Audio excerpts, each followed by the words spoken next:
இந்த கையை ஆசீர்வதிங்கப்பா. உங்க ரெண்டு கையையும் வானத்துக்கு நேராய் உயர்த்தி. ஹல்லேலூயா. Thank you Jesus. Thank you Jesus. இந்த கையை bless பண்ணு. இந்த கையை bless பண்ணு. ஹல்லேலூயா. ஹல்லேலூயா.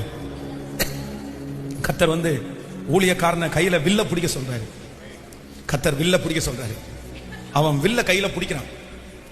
ஒரு அப்படி கவனிக்க பார்க்கலாம். ஆண்டவர் ஊழியக்காரனை வில்ல கையில பிடிச்சு அந்த வில்ல அவன் கையில எடுத்து அதில் பிடிச்சி நாணயம் ஏற்றும் போது இப்போ இவனுக்கு லக்கு தெரியாது, எங்க பண்ணணும் என்ன பண்ணணும் தெரியாது.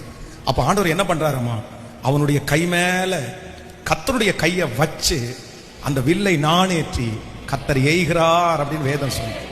இப்ப நம்ம கை மேல கர்த்தருடைய கை. நீ செய்யறதெல்லாம் வாய்க்கும். நீங்க எது பண்ணினாலும் கர்த்தர் பிளஸ் பண்ணுவார். இனி உங்க கையில இந்த நஷ்டம் வரக்கூடாது. ஸ்பெஷலா வாலிப தம்பிங்க தங்கச்சிங்க நீங்க ஜெபம் பண்ணுங்க.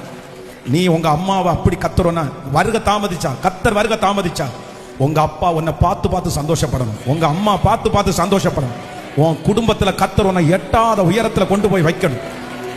கையை உயர்த்தி, ராஜா ராஜா இந்த கை மேல உங்க கை, இந்த கை மேல உங்க கை.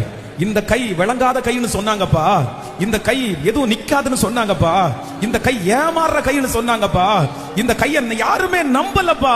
ஆனா இப்போ இன்னைக்கு நீங்க சொன்ன அந்த வாக்குத்தத்தத்தின்படி இந்த கரத்தின் மேல ஏசப்பா, இந்த கரத்தின் மேல உங்க கரம், உங்க கரம், உங்க கரம் பலமாய் பலமாய் அமர்ந்திருந்து நீ கையிட்டு செய்யும் எல்லா வேலையிலும் நான் உன்னோடு கூட இருந்து உன்னை ஆசீர்வதித்து உன்னை பலுகவும் உன்னை பெருகவும் உன்னை பலுகவும் உன்னை பெருகவும் பண்ணுவேன் என்கிற அந்த வாக்குத்தத்தம் நிறைவேறுவதாக, நிறைவேறுவதாகப்பா, நிறைவேறுவதாக.